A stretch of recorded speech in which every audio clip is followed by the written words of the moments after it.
Dear children, we now come up with your third poem. There are 3 poems, we've done 2 poems and now we're coming to the third one. The Tale of Custard the Dragon by Organ Nash. Tale is a story and Custard is the name of the dragon, and I'm sure you will enjoy it while preparing your poem. Now a little about the poet. Frederick Organ Nash was an American poet famous for his light verse. He was known as a producer of humorous poetry. He received Sarah Joseph Hale Award. Now this story, this particular poem that we are taking up today, The Tale of Custard the Dragon, is a poem for children written by Organ Nash. The poem has been described as probably the most famous poem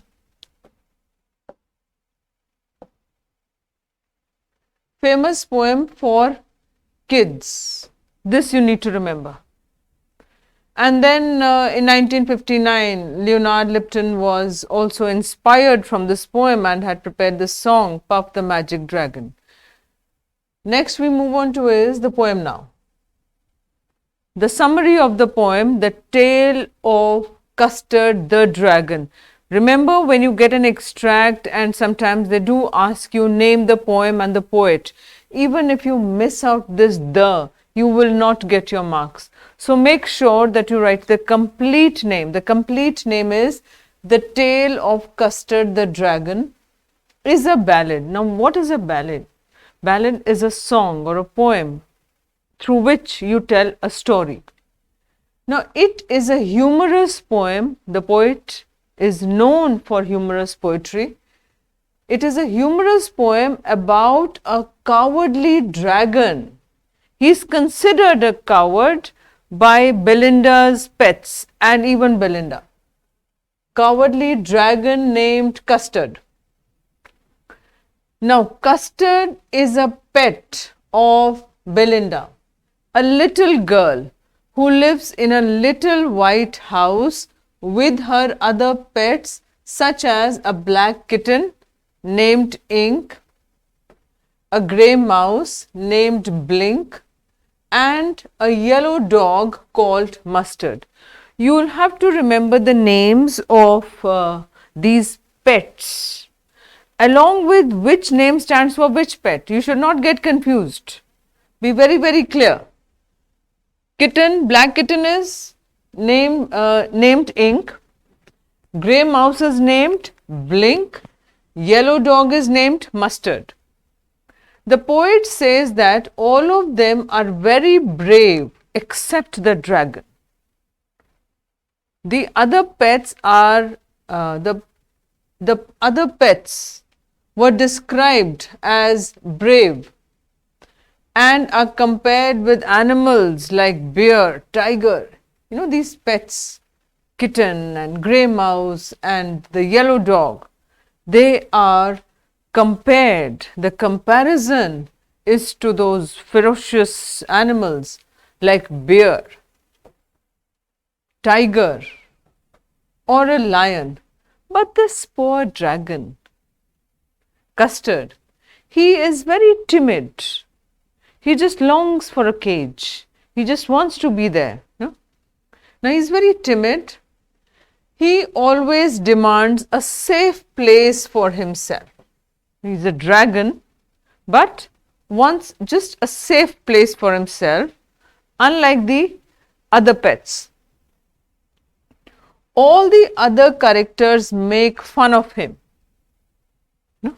The grey mouse, the kitten and even Belinda, they make fun of him. But one night they are surprised by the entry of a pirate in the house. Now this pirate holding pistols in his hands, and there was that sword also with him.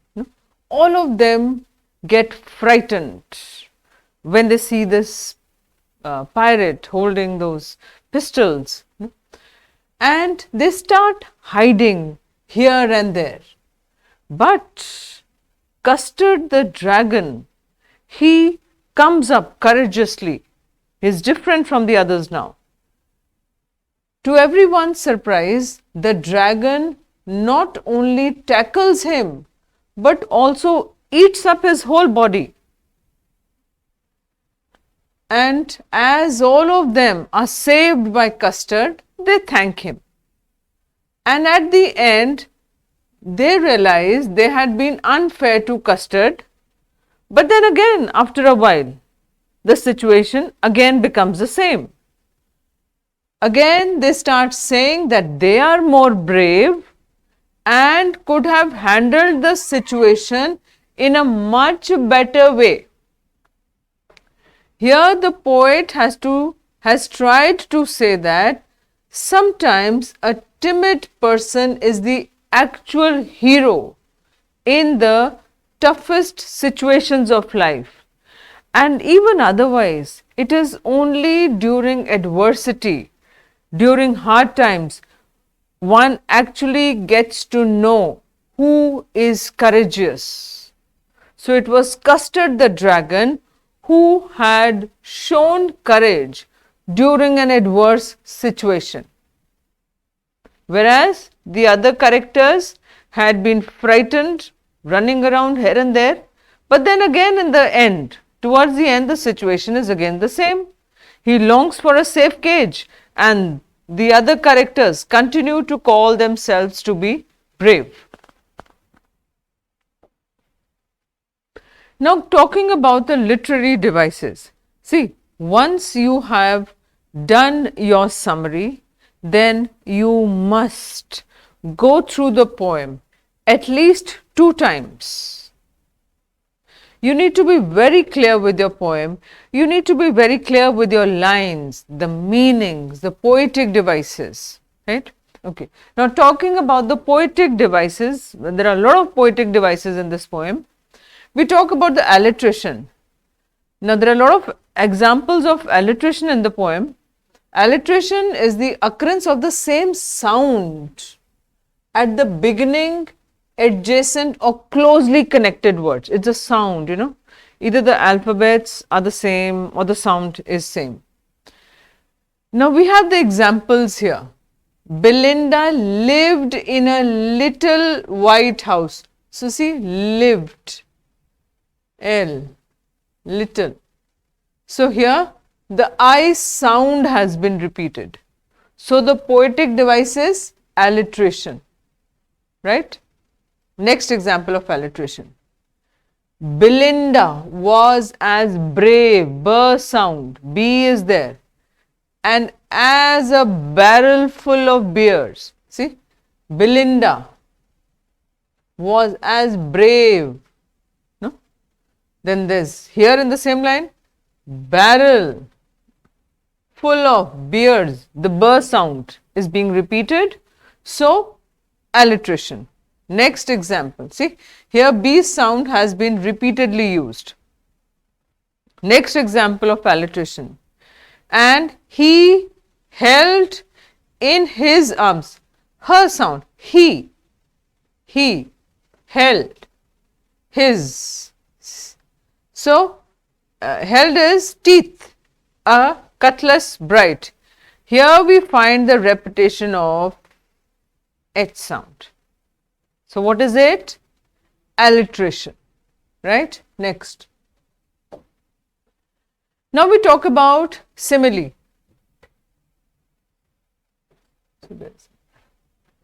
Now, a simile is a figure of speech that makes a comparison showing similarities between 2 different things. There are 2 different things, but in those 2 different things, there is this word like or as is used in the comparison. Unlike a metaphor, simile draws resemblance with the help of words like or as. So, very easy to identify. Simile is the easiest to identify. The child just looks for the word like or as and he just has to write simile. Then the examples of simile out here.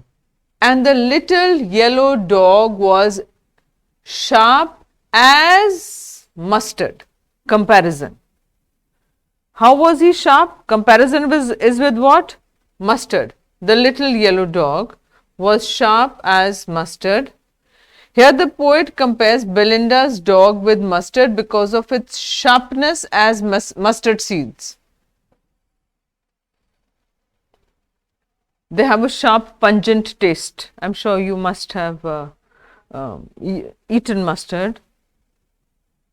Next we have is a mouth like a fireplace. Comparison is to a fireplace. What are we looking for? We are looking for this word like. Like is there, so it is a simile. Here the mouth of Custard, the dragon, is compared to a furnace. So it is a simile. Mustard was as brave as a tiger. What is a comparison to a tiger? Here the bravery of Mustard, the dog, is compared to the ferociousness of a tiger. Comparison has been done to a tiger. Ferociousness of a tiger. So what are we looking for as? What is it? Simile. Next. Snorting like an engine. Snorting like an engine. The loud snorting of Custard is compared to the sound of an engine. Comparison is to sound of an engine. What is the word used here? Like. So simile. Clashed his tail like irons in a dungeon. The tail of the dragon is compared to the chains in prison. Comparison. Like. Simile. He went at the pirate like a robin at a worm. The attack of Custard on the pirate is compared to that of the bird robin on a worm. You've seen the way birds attack on a worm. Similarly, Custard the dragon had very bravely attacked upon Robin the bird. Now we move on to metaphors. A metaphor is a figure of speech that is used to make a comparison between two things. There is a comparison between two things, but they are not alike, different things, but do have something in common. Unlike a simile where two things are compared directly using like or as, a metaphor's comparison is more indirect. There is no like or as in metaphor. Made by stating something is something else. Examples. Chimney for a nose. See, chimney is being compared to a nose, but there is no like, there is no as word used here. Chimney for a nose. Here the poet compares the dragon's nose with a chimney because it jutted out sharply like a chimney. The way the nose jutted out, it looked like a chimney. So no word of comparison or like or as has been used.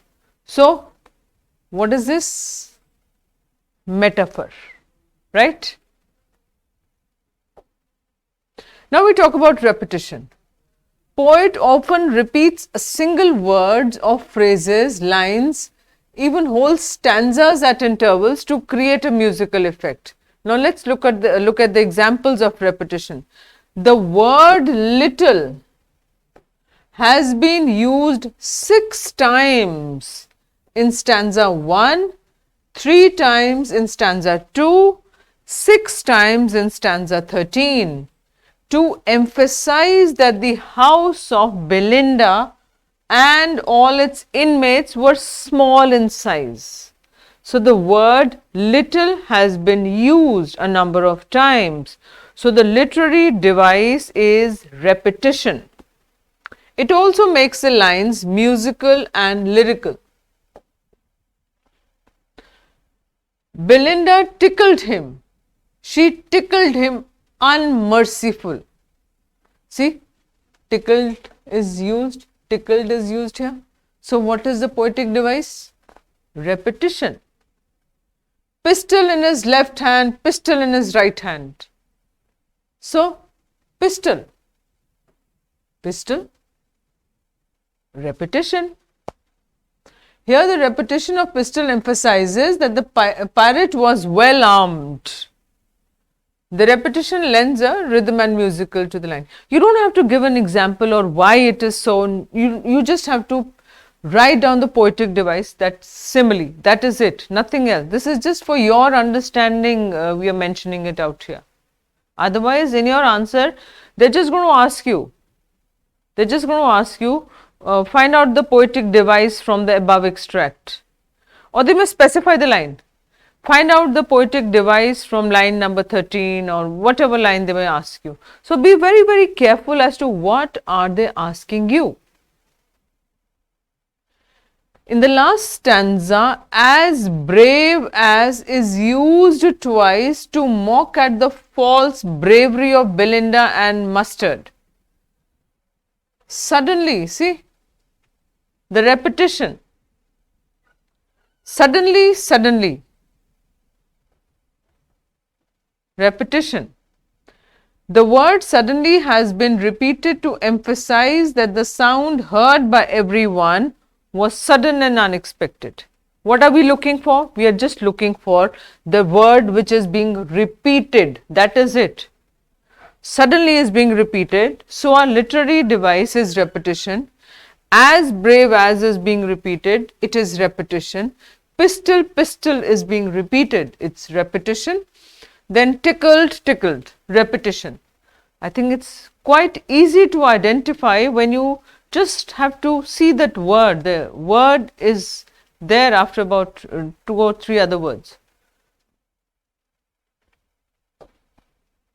Then the anaphora.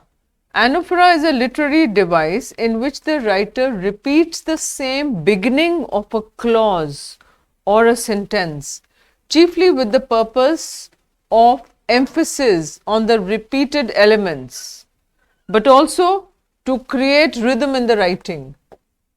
Now, here we have the examples of allusion. Allusion means an indirect reference or suggestion. It is a figure of speech in which a passing but significant reference, see, a passing but significant reference. You just mentioned a word, but actually that particular word is referring to the entire story, is made to a well-known person, place, thing. Alright. It does not describe in detail the person or the thing it refers to.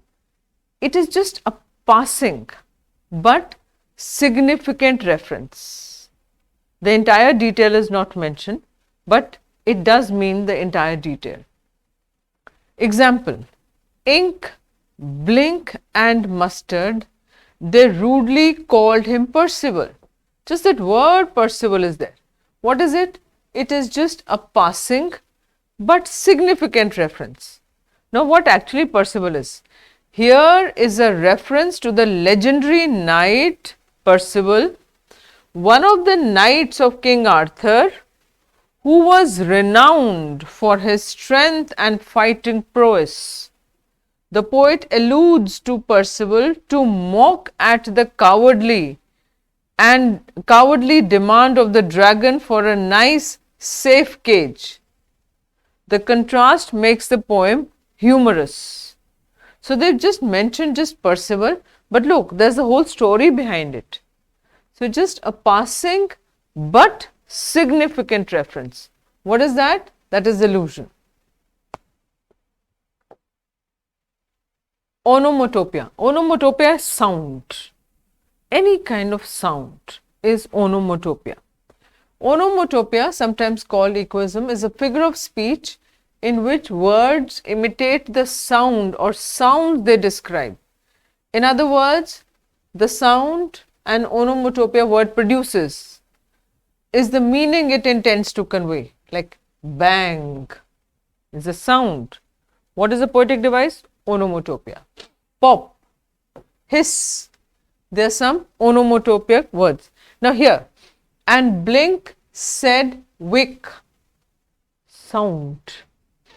Here the poet uses the word wick to describe the sound the mouse makes while giggling. Meowing, cried ink. What is this? Sound. Meowing gives a sense of meowing of the cat. You know, cat meows. So, meowing of cat is meowing. What is it? Sound. What is the poetic device? Onomatopoeia. Okay. Next, the poetic license, which is only given to the poets because they can just jumble words here and there and mess up with the spellings, or not just mess up, but just to rhyme those words. Poetic license is a convention that allows a poet to take liberty with language. So, they have the right to take the liberty with the language. They change the spellings of violating grammatical rules with the purpose of creating rhymes and rhythm and emphasis of humor. Like in these examples, look at the examples: Realio, Trulio, Little Pet Dragon. Now, Realio is not a correct spellings, they are not correct spellings, but the poet wants to rhyme them, create the musical effect. For really, he said Realio. You know. Then the word coin is Realio and Tralio for truly. For there was a pirate climbing in the window. See, now, what is window? No, there is no such word. What is he trying to? Here the spellings of window. Right. Now, here the spellings of window. This N needs to be added here. So, this is window. So, window has been, in order to rhyme it, they made it window, has been changed to winda to make it rhyme with Belinda. Winda, Belinda. Had it been window, it wouldn't have rhymed. Now, the exaggeration. Exaggeration, as the word itself tells us, you exaggerate it, you stretch it. No? Exaggeration is a statement that makes something worse or better than it really is. It is used to create humor or to emphasize something. Overstatement is another word that means almost the same thing. No? Now, look at the examples. Belinda giggled till she shook the house. Is it possible that you giggle and the house starts shaking? No. What is it? It is exaggeration. Here the giggling of Belinda is shown to shake the house, which is an overstatement. So, therefore, we call it exaggeration. Next one. And Ink and Blink chased lions down the stairs. Here the bravery of Ink, the stand Blink, the mouse is exaggerated as they are shown to be fearlessly chasing lions. Can a mouse, can a kitten chase the lion? No. What is it? It is overstatement, exaggeration, stretched it too far. Then we have this transferred epithet. Transferred epithet is a noun which is used with an adjective. It is transferred because normally that particular adjective is not used with that noun. Transferred epithet is a poetic device in which an adjective is used with the noun which normally qualifies but with some other noun. Is used not with the noun, it is T. Right? So, transferred epithet is a poetic device in which an adjective is used.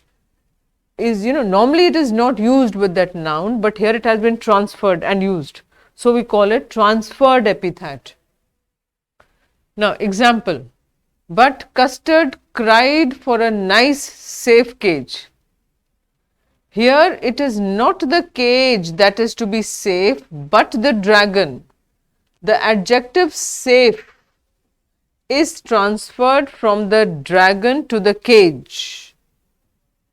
We've transferred that adjective with a noun which is normally not used with it. It has been transferred. Next, but Mustard fled with a terrified yelp. Here it is Mustard, the dog, who is terrified at the sight of the pirate, not the yelp. See, but Mustard fled with a terrified yelp. So, the epithet terrified has been transferred Mustard to yelp. Next, we come to, with this we are over with your summary, poetic devices, and now it is for you to go through your lessons properly, go through your poem properly. Thank you so much.